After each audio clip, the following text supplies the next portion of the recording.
Good morning, everyone. Now, previous lecture we discussed the types of budget. Okay, in this unit number 2, planning and organization and support level. Okay, unit number 2, planning and organization and the supervisor level. We last lecture we complete the point of types of budget. Okay, which types of budget are there? They are given different types of budgets.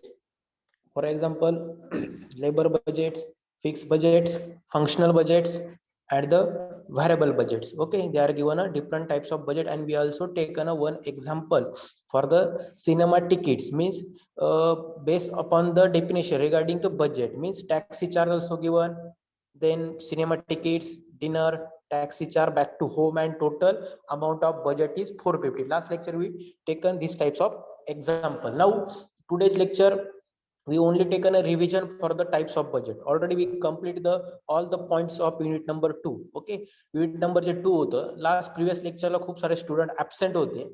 Okay, त्यामुळे आपले जे काही points होते, for example what is the supervisor planning activities, then what is the procedure of supervisor, then also given the types of budget and its objective, and also we cover the organization. Means super level कोण, what is the organization. Already point पण cover केलेले आपण का what is the organisation. आपण जे first unit होतं त्या first unit मध्ये पण बघितलं आपण what is organisation and what is the different step in forming of organisation. कोणकोणते आपण बघितले. फक्त आजच्या लेक्चर मध्ये काही स्टुडंट ऍबसेंट होते, खूप सारे 70% स्टुडंट ऍबसेंट होते. त्यामुळे आजच्या लेक्चर मध्ये फक्त आपण एक रिव्हिजन घेणार आहे. ऑलरेडी आपलं जे युनिट नंबर 2 आहे त्याचे पॉइंट्स हे कव्हर झालेले. फक्त आपण एक ओव्हरव्ह्यू, एक रिव्हिजन घेणार आहे की कोणकोणते पॉइंट्स असतील. आपण बघितलं what is the activity and what is the process of supervisor, then budget for material and man power. Okay, then also we taken a example of budget, and next is the types of budget. They are given different types of budget: fixed budget, variable budget, functional budget, and also we taken an example for fixed and variable budget. Okay, आपण बघितलं की petrol डिझेलच्या prices हे variable budgets, आणि काही prices हे fix असतात. म्हणजे 1 इयर 2 इयर्स या प्राइजेस फिक्स असतात. त्या कोणत्या असतात? Fix budget. आपण जर बघितलं सेंट्रल गव्हर्नमेंट पर इयरला, म्हणजे प्रत्येक वर्षी सेंट्रल गव्हर्नमेंट पण त्याचं आपलं जे इकॉनॉमिकल असतं, जे इंडियाचं इकॉनॉमिकल बजेट असतं ते डिस्प्ले करत असतं. ओके, त्या प्रकारे प्रत्येक कंपनी, ऑर्गनायझेशन त्यांचं बजेट हे डिस्प्ले करत असतं प्रत्येक टाइप्स मध्ये. For example fix budget means fix and static budget show the one plan. Then the variable budget also we take the example of petrol and diesel. Then fixed budget. Fixed means the functional budget is the one of related to any function undertaking. For example, fixed budget, functional budget means sales, production, cash, and frequently functional budget are sale budget, production, manufacturing. म्हणजे functional budget आपण बघितले एक fixed budget, variable budget, आणि त्यानंतर बघतो आपण functional budget. Functional म्हणजे काय? Sale budget. For example production, manufacturing, capital, material purchase budget, direct labour budget, selling, distributor, cash budget. For example आपण बघितलं की कंपनीचं प्रोडक्शन बजेट वेगळं असेल, मॅन्युफॅक्चरिंग बजेट वेगळं असेल.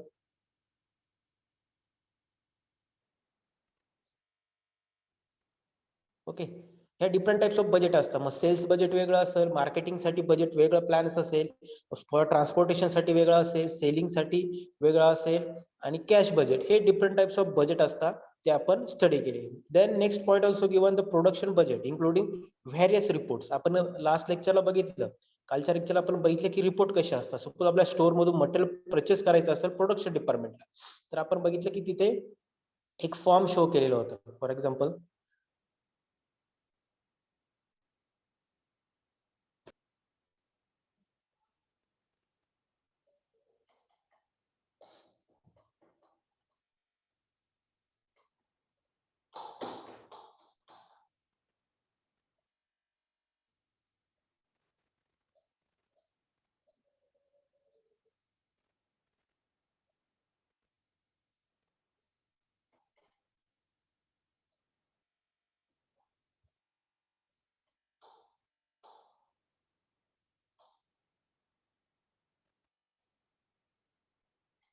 Okay, this is the material requisition form. आपण बघितलं मटेरियल रिक्वेजिशन फॉर्म लास्ट लेक्चरला आपण बघितलं की जो फॉर्म असतो तो फॉर्म परचेस साठी असतो, रॉ मटेरियल रिसिव्ह केला त्यासाठी असतो, आणि जे स्क्रॅप मटेरियल असतं त्या स्क्रॅप मटेरियल साठी सुद्धा रॉ मटेरियल रिपोर्ट रिसिव्ह आपल्याला करावं लागतं. दॅन थर्ड पॉईंट ऑल्सो किंवा the raw material inter processing form, then job description, for example job title, place of work, allotted time for work, description of job duties and responsibility, work condition, skill and the specify information. ह्या प्रकारचे forms आपण बघितले की different types of form तिथे company म्हणजे supervisor असेल, worker असेल किंवा मॅनेजर असेल त्यांच्याकडे प्रोव्हाइड केलेले असतात त्या इन्फॉर्मेशन साठी. आपण बघितलं की ऍक्टिव्हिटी, प्लॅनिंग ऍक्टिव्हिटी ही प्रत्येक पेपरवर राईट डाऊन केली जाते. ते पेपर राईट डाऊन करण्यासाठी हे फॉर्मॅट तिथे दिलेले असतात. Okay, now production budget base. Production budget कशावर डिपेंड असतं? सेल बजेट, फॅक्टरी कॅपॅसिटी म्हणजे मीन्स जी तुमची कंपनी असेल त्या कंपनीचे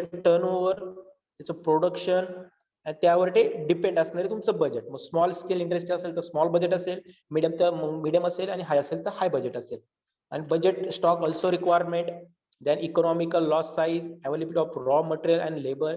मग सगळं बजेट कशावर डिपेंड असतं? तुमचं लेबर किती आहे, मटेरियल किती आहे, प्रोडक्शन किती आहे, जास्त आहे, त्यावर सर्व तुमचं बजेट हे डिपेंड असतं. Now also manufacturing budget need to different types of plans. For example production budget, direct material budget, plan equipment budget, maintenance budget, manufacturing expense budget and labor budget.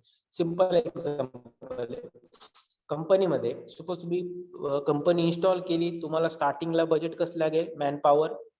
Suppose तुम्ही जी company start केली तिच्यावाला जे preparation करण्यासाठी जो cost असेल ती, suppose त्याच्यानंतर material आणि तुमचं काही रिक्वायरमेंट असेल ती रिक्वायरमेंट. ओके, हे तुम्हाला स्टार्टिंगला बजेट लागणार. बट सपोज तुम्ही जेव्हा प्रोडक्शन स्टार्ट कराल, प्रोडक्शन जेव्हा एखाद्या प्रोडक्टचं प्रोडक्शन स्टार्ट कराल, त्या प्रोडक्टमध्ये तुमचं ते बेनिफिट तुम्ही ऍड करणार आहे, त्यात तुमचं बजेट पण ऍड करणार आहे. की सपोज तुम्ही जी इन्व्हेस्ट केली ती 2 वर्षामध्ये तुम्ही इन्व्हेस्ट पूर्ण कंप्लीट करून त्याच्यामध्ये तुम्ही प्रूफ थर्ड इयर म्हणजे तिसऱ्या वर्षापासून तुमचं त्याचं प्रॉफिट तुम्ही ऍड करणार आहे त्या प्रोडक्टमध्ये. मग फॉर एक्झाम्पल स्टार्टिंगला काही आपण इन्व्हेस्ट केली, ती इन्व्हेस्ट आपल्याला परत मिळण्यासाठी 2 ते 3 वर्ष लागतील, त्याच्यानंतर आपलं प्रॉफिट स्टार्ट होईल. त्याच्यासाठी मग डिफरंट टाइप्स ऑफ बजेट असतात. मग बजेट कसे असतात? त्या मटेरियल सपोज मशीनची कॉस्ट त्यात ऍड केली असेल त्या प्रोडक्शन मध्ये, त्या लेबरचे सॅलरी ऍड केली. गणेश काळे, गणेश काळे,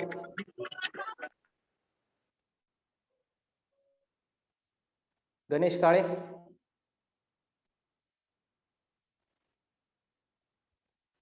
ओके, या प्रकारचे बजेट त्याच्यामध्ये ऍड केलेले असतात.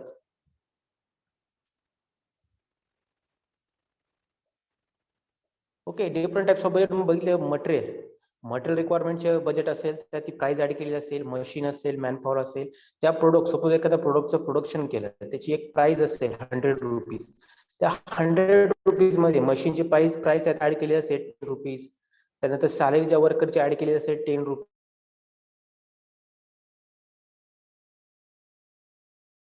प्राइस मध्ये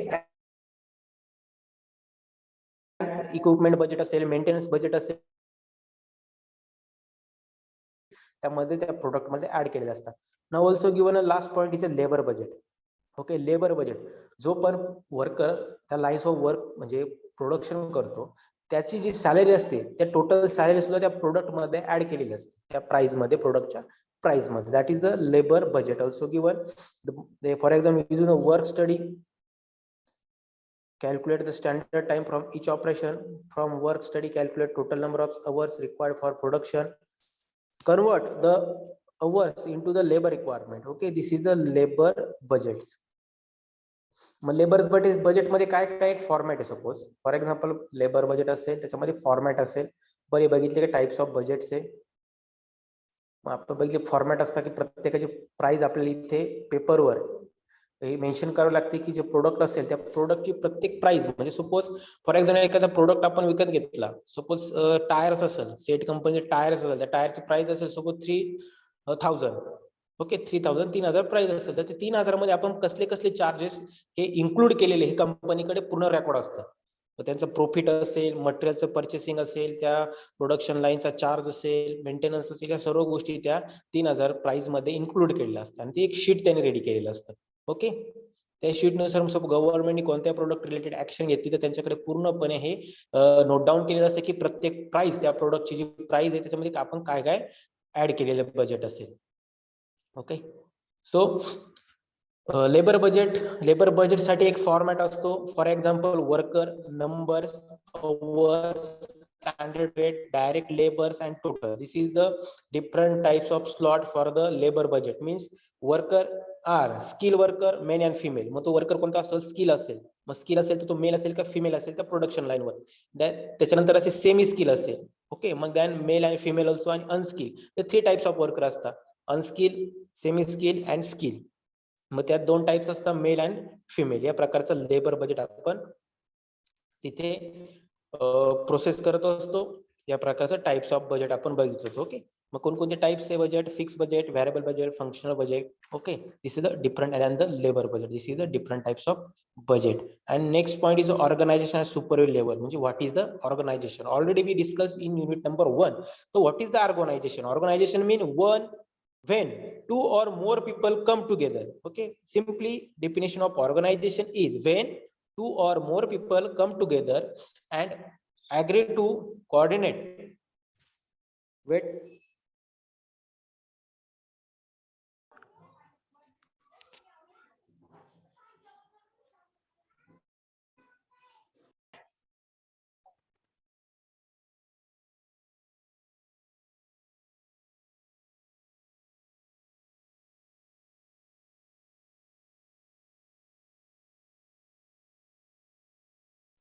Okay. What is the organization? Already we unit number 1 we discussed the organization. Organization means simple 2 or more people come together and agree to coordinate their activities in order to achieve the common goals and organization has been born. आपण बघितले की organisation install करण्यासाठी किंवा आपण ते process करण्यासाठी एक member असतो. ओके. मेंबर असेल किंवा पार्टनर असेल ते ऑर्गनायझेशन ते इन्स्टॉल करतात सपोज. ओके. इस्टॅब्लिश करतात. त्याच्यानंतर डिफरंट टाइप्स ऑफ डिपार्टमेंट येतात. आपण एक्झाम्पल बघितले होते की डिफरंट टाइप्स ऑफ डिपार्टमेंट येतात. प्रत्येक डिपार्टमेंटचं वर्क हे डिफरंट असतं. ओके. आणि त्यानंतर डिपार्टमेंटचं प्रत्येक डिपार्टमेंट कोणकोणते असू शकतात? मग प्रोडक्शन लाईन असेल, फायनान्स असेल, मार्केटिंग असेल, क्वालिटी असेल. मी डिफरंट टाइप्स ऑफ डिपार्टमेंट हे आपण त्या स्टेप मध्ये ऍड करतो. मग आपण बघितलो की टाइप्स ऑफ ऑर्गनायझेशन कोणकोणते. They are given different types. For example lines आपण बघितले की लाईन्स ऑर्गनायझेशन बघितलं. Lines and staff organisation, functional and project organisation. Okay. Study केलेले.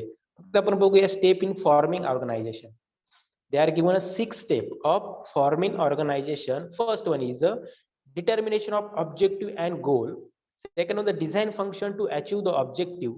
Categories activity into the groups. Define a position for different functions. Each job description and responsibility. Fill the position from outside or exciting people. Okay. या कशा step बघितल्या होत्या आपण ऑर्गनायझेशनच्या. मग स्टार्टिंगला काय ऑर्गनायझेशन आपण जेव्हा स्टार्ट करतो ऑर्गनायझेशन तेव्हा आपला एक ऑब्जेक्टिव्ह असतो. म्हणजे आपल्याला कोणतं प्रोडक्शन करायचंय, आपला गोल काय असणार आहे, आपली प्रॉफिट काय असेल, आपल्याला किती मॅन पॉवर रिक्वायर्ड असणार आहे, मशीन पॉवर रिक्वायर्ड असेल, आपण हे अनालिसिस करतो.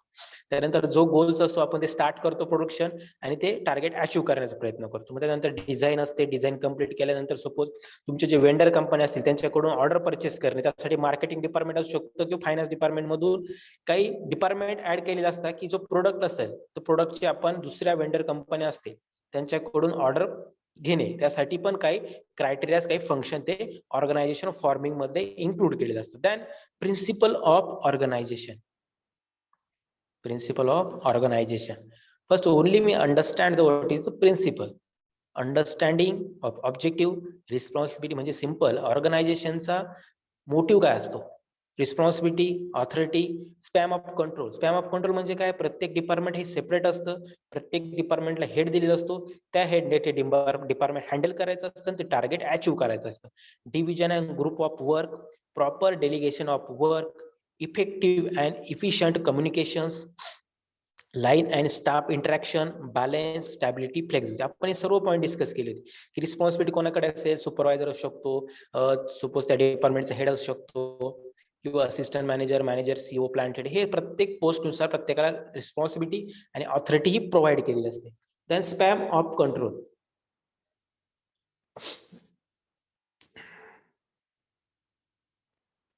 Next point is a span of control.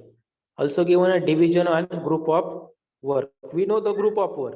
प्रत्येक वर्क असेल ते त्या वर्क नुसार डिव्हाइड केलं जातं, प्रत्येक टीम रेडी केली जाते, टीम नुसार प्रत्येकाला हे वर्क डिव्हाइड केलं जातं आणि ते कम्प्लीट केलं जातं टार्गेट. ओके, त्या तिचं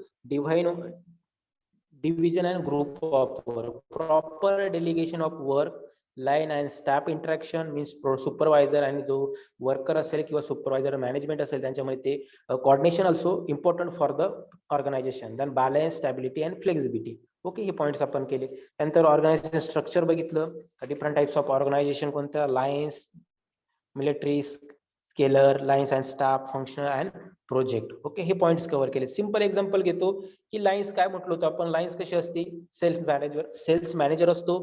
ओके, सेल्स मॅनेजर काय करतो, 3 डिपार्टमेंट डिवाइड करतो 3 डिस्ट्रिक्टला, म्हणजे फर्स्ट नाशिक, पुणे आणि मुंबई. मग सेल्स मॅनेजर 3 डिपार्टमेंट डिवाइड करतो. मग सेल्स पर्सन नाशिकसाठी अलॉट केला जाईल, सेल्स बी पर्सन तो मुंबईसाठी, सेल्स सी पर्सन हा पुण्यासाठी. हे different types of sales person आपण डिवाइड करतो मार्केटिंगसाठी आपल्या प्रोडक्टच्या. त्याला आपण काय म्हणतो, line organisation. Line and staff पण बघितलं होतं आपण, प्रेसिडेंट असतो, त्याच्या अंडर व्हाईस प्रेसिडेंट, प्रत्येक डिपार्टमेंटचा व्हाईस प्रेसिडेंट पर्सनल असतो, मॅन्युफॅक्चरिंगचा व्हाईस प्रेसिडेंट असतो, सेल्सचा व्हाईस प्रेसिडेंट असतो, नंतर quality control, production manager, purchasing, म्हणजे ही लाईन आणि स्टाफ ऑर्गनायझेशन असतात.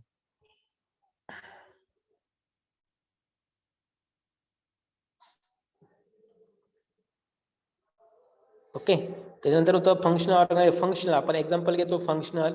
एक प्रेसिडेंट असतो, त्याने 3 डिपार्टमेंट डिवाइड केले असतात, 3 डिपार्टमेंट अवेलेबल असतात, division product x Y Z. तुम्ही कंपन्या बघितल्या असाल, काही कंपन्या एकाच वेळी 3 शॉपला वेगवेगळ्या टाईपचे प्रोडक्शन करतात. ओके, मग एक असेल नट असेल, एक बोल्ट असेल, एक पिस्टन रिंग असेल, प्रत्येक सायमल्टेनियसली एकाच टायमिंगला 3 प्रोडक्शन स्टार्ट असतं, म्हणजे product x Y and Z. मग परत एक्स प्रोडक्शन मध्ये कोणकोणते डिपार्टमेंट इन्क्लूड असतात, R&D department, manufacturing department, marketing and finance. Y मध्ये पण तेच डिपार्टमेंट असतात आणि झेड प्रोडक्शन मध्ये पण तेच डिपार्टमेंट इन्क्लूड. आपण असं बघितलं, याला म्हणतो आपण functional organisation. Then also we discuss the difference between line and functional organization and also with the project organization. आपण बघितलं की प्रोजेक्ट एक टीम असते, त्या टीमला एक प्रोजेक्ट अलॉट केला असतो, त्याला एक टाइम पिरियड दिला असतो, 1 year 6 monthचा एक पिरियड दिला असतो. त्या पिरियड मध्ये तो प्रोजेक्ट वर्क आपल्याला कम्प्लीट करायचं असतं. कशासाठी, की नेक्स्ट इयरला आपल्या जे पण प्रोडक्शन असेल त्या प्रोडक्ट मध्ये आपल्याला नवीन अपडेट त्यामध्ये पाहिजे असेल तर आपण ते प्रोडक्शन ऑर्गनायझेशनचा यूज करतो. मग टॉप मॅनेजमेंट काय करतं, एक प्रोडक्शन टीम रेडी करतं. For example R&D department. मग फंक्शनल ऑर्गनायझेशन काय करतं, 3 डिपार्टमेंट डिवाइड करतो, प्रोजेक्ट नंबर 1 2 3. एकाच टाइमला 3 प्रोजेक्ट वर चालतं, म्हणजे जो पण प्रोजेक्ट आपल्याला अचीव्ह होईल ते आपण त्या कार्स मध्ये, त्या प्रोडक्ट मध्ये न्यू इन्व्हेन्शन क्रिएट करून आपण ते प्रोडक्शन अपडेट मार्केटमध्ये प्रोसेस करणार आहे. त्यासाठी मग प्रोजेक्ट 1 2 3 डिवाइड केले जातात, 3 टीम डिवाइड केल्या जातात. प्रत्येक टीम मध्ये ABC पर्सन असतो, प्रत्येक पर्सन हे वेगवेगळं वर्क दिलं जातं. मग प्रत्येक पर्सनला एक डिझाईनचं वर्क दिलं जाईल, एकाला अनालिसिसचं दिलं जाईल, एकाला ऑर्गनायझेशन मध्ये वर्क करत असतो. मग types of project organization are available like a functional, project, matrix. Okay, this types of project. आणि main advantage for project organization is scope of work limited to so efficiency more than team has full control of resource. म्हणजे team divide केलेली असते, ती team divide केलेली असते, ती team work करत असते. ओके, या प्रकारचे आपण सर्व पॉइंट्स कव्हर केलेले होते. then डिपार्टमेंटेशन, फक्त हा पॉइंट वेगळा आहे. Departmentation is the done when the size of any organization grow, means process of breaking down any organization into various department. डिपार्टमेंटचा मीनिंग काय, डिपार्टमेंट म्हणजे different types of department. For example आपण बघितलं आपलं कॉलेज डिपार्टमेंट म्हणतो, आपले 5 department आहेत, mechanical, electrical असेल, कम्प्युटर, IT वगैरे एक्सेट्रा, एवढे डिपार्टमेंट आहेत. मग प्रत्येक डिपार्टमेंट हे वेगवेगळं असतं. फॉर एक्झाम्पल CEO, तर इंडस्ट्री रिलेटेड एक्झाम्पल झालं तर सीओ च्या अंडर कोणकोणते डिपार्टमेंट येतात, production, finance, marketing, personal. Means CO जे डिपार्टमेंट दिलेले 4 टाइप्स, प्रोडक्शन, फायनान्स, मार्केटिंग आणि पर्सनल, ह्या 4 डिपार्टमेंट वर सीईओचा कंट्रोल असतो. बट प्रोडक्शनच्या पर्सनचा फायनान्स मध्ये कोणताही इन्व्हॉल्वमेंट नसते, फायनान्स डिपार्टमेंटची मार्केटिंग मध्ये कोणती इन्व्हॉल्वमेंट नसते. म्हणजे जे डिपार्टमेंट असतात ह्या डिपार्टमेंटचं त्या डिपार्टमेंट मध्ये कोणती इन्व्हॉल्वमेंट नसते. फक्त इन्व्हॉल्वमेंट कोण करतं, सीईओ किंवा प्लांट हेड त्याच्या 4 डिपार्टमेंट मध्ये इन्व्हॉल्वमेंट करत असतो. ओके, मग मार्केटिंग मध्ये काय तर सिंपल ऍडव्हर्टाइज करावं लागतंय, सेल्स आणि market research. Okay, this is a department. Simple department means CEO, then CEO divide the 4 types of subdivision: production, finance, marketing, personal. And also marketing, they are given 3 departments: advertise, sales, and marketing. So why we are divide the different types of department? For duty आणि authority. म्हणजे काय होतं, प्रत्येक जर department separate केलं तर प्रत्येक डिपार्टमेंटची जबाबदारी वेगळी पडते, बरोबर. For example college related example घेतलं, आपलं कॉलेज आहे, कॉलेजमध्ये टाइप्स ऑफ डिपार्टमेंट आहे, प्रत्येक डिपार्टमेंटला हेड दिलेला आहे, हेड नंतर सपोज स्टाफ असेल, स्टाफ नुसार सपोज तो मेंटर असेल तर त्याच्याकडे काही स्टुडंट अलॉट केले असेल. फॉर एक्झाम्पल क्लास सीसी असतो, क्लास कोऑर्डिनेटर, त्यानुसार प्रत्येकाला प्रत्येक स्टुडंट रिलेटेड रिस्पॉन्सिबिलिटी आणि ऑथॉरिटी प्रोव्हाइड केलेली असते. त्यामुळे काय होतं की तो स्टुडंट असेल किंवा डिपार्टमेंट असेल ते कंट्रोलिंग करायला इझी जातं. म्हणजे स्पॅम ऑफ कंट्रोल जो असतो तो इझी जातो. प्रॉब्लेम असतील, प्रॉब्लेम मिनिमम टाइम्स मध्ये सॉल्व्ह केले जातात. आणि इंडिव्हिज्युअली प्रत्येक स्टुडंटच्या क्युरीज असतील ते अंडरस्टँड करण्यासाठी, क्लिअर करण्यासाठी आपण मेंटर अलॉट करतो. ओके, मेंटर अलॉट करतो. त्यामुळे काय होतं, जी आपली प्रोसेस असते ही इझी होती. त्यामुळे आपण डिपार्टमेंट सेपरेट करतो, डिपार्टमेंट हेड सेपरेट करतो, सीसी असतील, मेंटर असेल, हे डिफरंट टाइप्स ऑफ पोस्ट आपण क्रिएट करत असतो. कशासाठी? आपले जे वर्क असेल ते इझी कव्हर होण्यासाठी. So what is the advantage of departmentation? Personal can be made accountable for the result, then it's provide a basic of coordination, no confusion, no repetition. त्यामुळे काय होतं, प्रत्येक डिपार्टमेंट डिवाइड केल्यानंतर कोणते confusion नसतं, work easily handle होतं, quality पण better असते. डिपार्टमेंटेशन क्रिएट अ मॅनेजेबल ग्रुप. ह्या ग्रुप क्रिएट झाल्यामुळे सर्व ज्या ऑर्गनायझेशन डिपार्टमेंट आहे त्याच्या जे वर्क असतं ते इझिली डन होतं आणि इझिली ते हँडल केलं जातं. So also given a centralization and decentralization points. Okay. तर बघणारे आपण बघितलं centralization, decentralization. Means centralization, they are given a 5 criteria, 5 department process. Okay, आता सेंट्रलायझेशन, डिसेंट्रलायझेशन. सेंट्रलायझेशन प्रोसेस असेल त्याच्यात काय काय इन्क्लूड असतं? Process, product, customer, market and the function.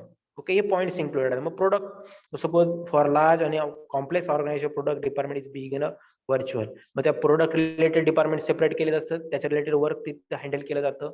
मग त्या प्रोसेस असतील, कस्टमर असेल, मार्केटिंग असेल, हे सर्व प्रोसेस केले जातं. मग फॉर एक्झाम्पल आपण एक एक्झाम्पल घेऊ, डिपार्टमेंटेशन by product.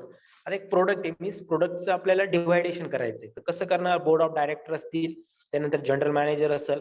General manager, suppose at a time तुम्ही बघितलं काही कंपनीज, सपोज ह्या मंथ मध्ये एक कार लॉन्च केली तर लगेच त्याच कंपनी सेकंड मंथ मध्ये दुसरी कार लॉन्च करते. हे का करते? त्याचे डिफरंट टाइप्स ऑफ प्लांट असतात. सपोज महिंद्रा असेल, सपोज नाशिक प्लांट असेल, सपोज आपली जी नवीन महिंद्राची जिप्स कार जी आता अपडेट मध्ये आली, तिचं प्रोडक्शन कुठे केलं आपण? नाशिक प्लांटला केलं. ओके, सपोज पण महिंद्रा दुसरा जो प्लांट असेल, चाकणला असेल सपोज, तर चाकणच्या ठिकाणी नवीन कारचं प्रोडक्शन स्टार्ट असेल. म्हणजे प्रत्येक प्लांटचं, वेगवेगळ्या प्लांटचं प्रत्येक ठिकाणी प्लेसला वेगवेगळं प्रोडक्शन असतं. नाशिक प्लांट असेल तर जीपचं प्रोडक्शन असेल, तर चाकण प्लांटला दुसऱ्या कारचं प्रोडक्शन ह्या टाइमला स्टार्ट असेल. ओके, म्हणजे ह्या time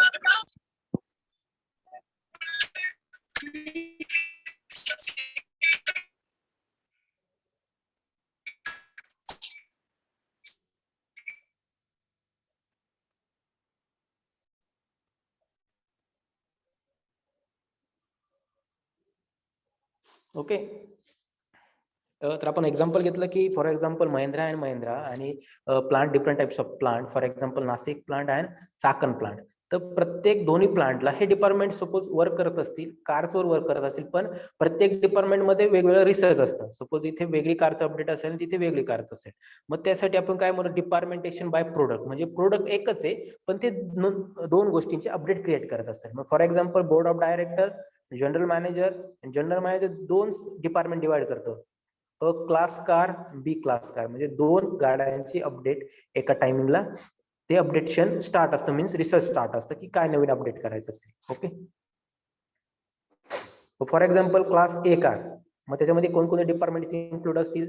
suppose Nashik plant, account, personal, production, sale. Next example is a Chakan, also same department as compare to Nashik department. For example account, personal, production आणि सेल असे डिपार्टमेंट इन्स्टॉल केले जातात.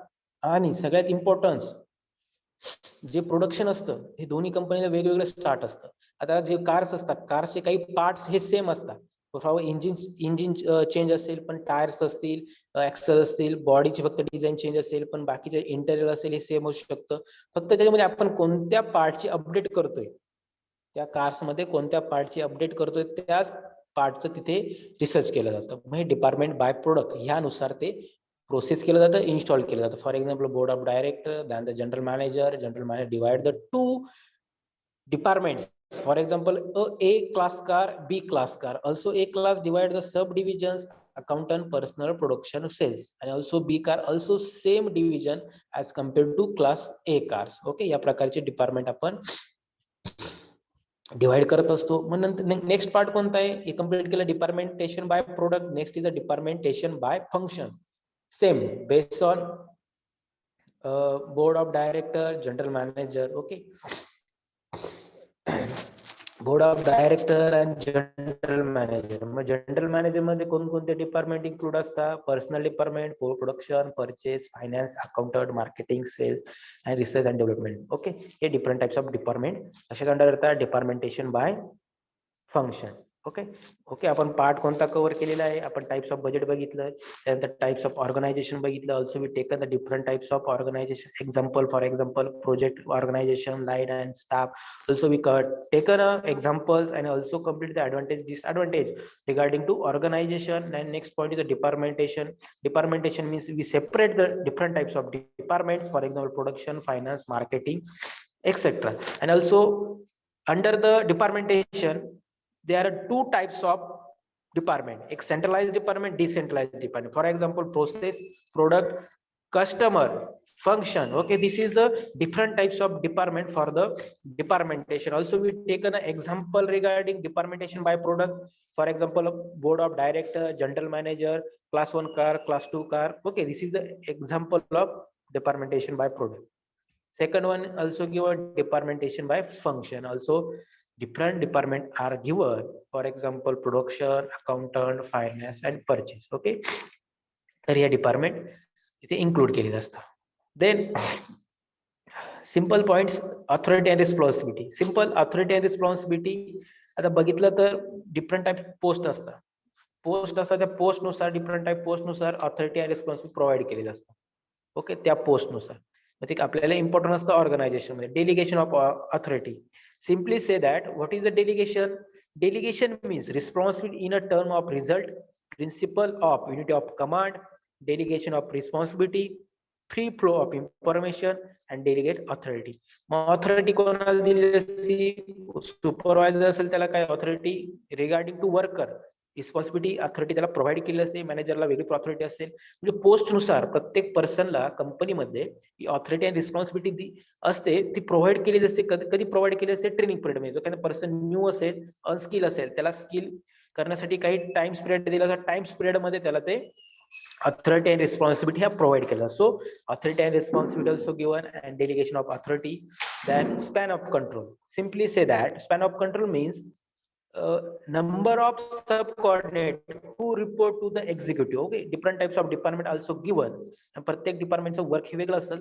प्रत्येक डेली जे वर्क असेल ते रिपोर्ट कोणाला करायचं, सुपरवायझरला असेल किंवा मॅनेजरला असेल, डिपार्टमेंट हेडला. ते आपण इन्फॉर्म करायचं की माझं हे वर्क दिलेलं होतं, मी ह्या डेडलाईन मध्ये कम्प्लीट केलेलं आहे आणि हे वर्क मी कम्प्लीट करून नेक्स्ट वर्क हे स्टार्ट करतोय. म्हणजे स्पॅम ऑफ कंट्रोल. यामुळे काय होतं, प्रत्येक डिपार्टमेंट व कंट्रोल असतो, डेडलाईन असते, त्या डेडलाईनच्या ते वर्क कम्प्लीट येस किंवा नो, किती % कम्प्लीट झालं त्या डेडलाईनच्या इन्फॉर्म करायचं असतं. That is a span of control. Means for example there are different types of factor like a train is experience subordinate types of work. मग प्रत्येक टाइप्स ऑफ वर्क आपण डिपार्टमेंट हे वेगवेगळे बघितले, त्या वेगवेगळ्या डिपार्टमेंटनुसार टाइप्स ऑफ वर्क पण वेगवेगळं असतं. Capacity of executive and manager, relationship between supervisor, judgment of executive आणि also limitation, ego problem may arise. Okay, कंपनीमध्ये कधी कधी पर्सन मध्ये इगो प्रॉब्लेम असल्यामुळे जे वर्क दिलेलं असतं ते वर्क कम्प्लीट होत नाही, कोऑर्डिनेशन नसतं, त्यामुळे सर्व जो इफेक्ट होतो तो ऑर्गनायझेशन इफेक्ट होतो, ते वर्क डेडलाईनच्या आधी कम्प्लीट होत नाही. त्यामुळे हा स्पॅम ऑफ कंट्रोल आपण तिथे यूज करत असतो. Okay, balance, stability and flexibility. Okay, then communication. Last point is a communication. Communication is the one of the most virtual activity that take place in the organization. Communication create like amount of different parts or department of organization. हे बघा ते दिलेले points होते आपण बघितले.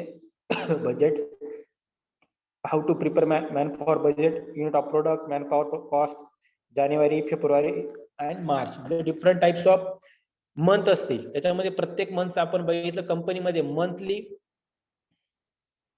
Monthly report generate केला जातो. तो रिपोर्ट पण इथे दिलेला आहे. त्यांना ऑर्गनायझेशनल सुपर लेवल बघितलं आपण.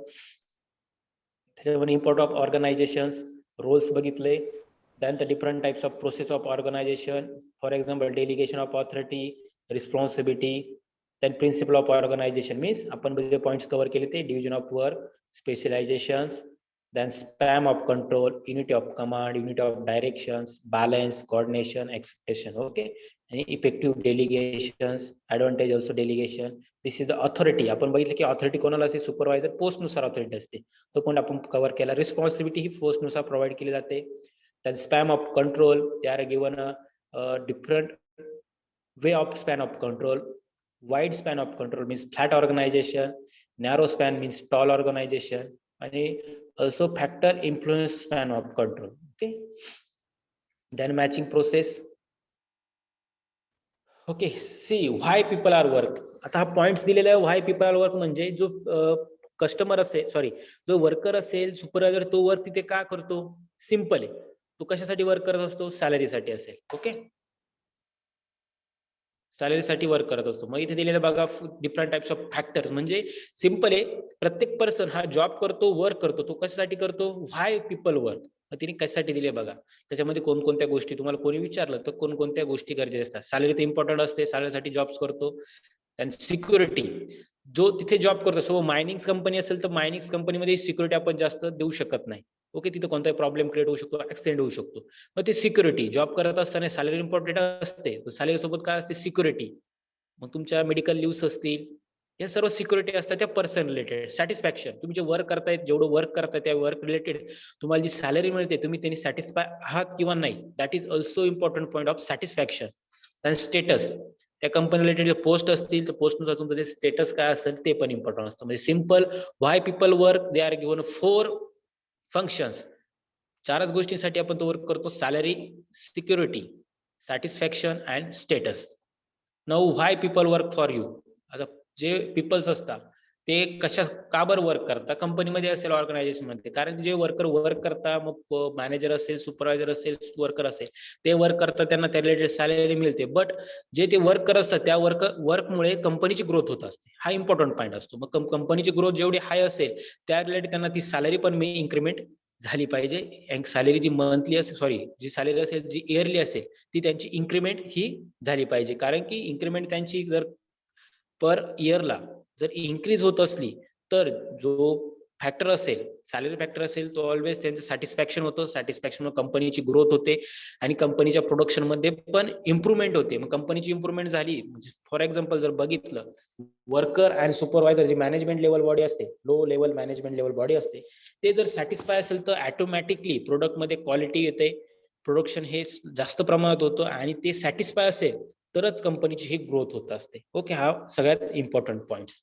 तर ते सॅटिस्फाय नसतील तर कंपनीची ग्रोथ पण ही पूर्ण होणार नाही. ओके, मग different types of need, psychological needs, मग for example salary, safety needs regarding for example protection. मग आपलं जे प्रोटेक्शन असेल, मग आपले बघा डिफरंट टाइप्स ऑफ कंपनीच्या पॉलिसी असतात, कंपनीमध्ये काय ऍक्सिडेंट झाला त्या पॉलिसी अंडर आपल्याला ते वेजेस पेड केले जातात. मग त्या पण पॉलिसीज इम्पॉर्टंट असतात. मग सॉरी, सेफ्टी नीड्स असेल, सेफ्टी नीड म्हणजे फायनान्शियल सिक्युरिटी, जॉब सिक्युरिटी, आपण तो जॉब करतोय त्या जॉबची सिक्युरिटी पाहिजे. फायनान्शियल सिक्युरिटी म्हणजे फॉर एक्झाम्पल मेडिकल लिव्ह, या गोष्टी रिक्वायर्ड पाहिजे. Okay, so this is the safety needs. Okay, आपण लेक्चर एंड करतोय. नेक्स्ट लेक्चर आपलं जे युनिट असेल हे कम्प्लीट झालेलं आहे. ओके, युनिट कम्प्लीट झाले, आपण नेक्स्टला लेक्चरला या युनिटची रिव्हिजन घेणार आहे किंवा युनिट नंबर 3 स्टार्ट करणार आहे. Okay, so only taken different types of needs: psychological needs, safety needs. We know what is safety needs: job security, financial security, and safety and work condition, and social needs, social esteem needs,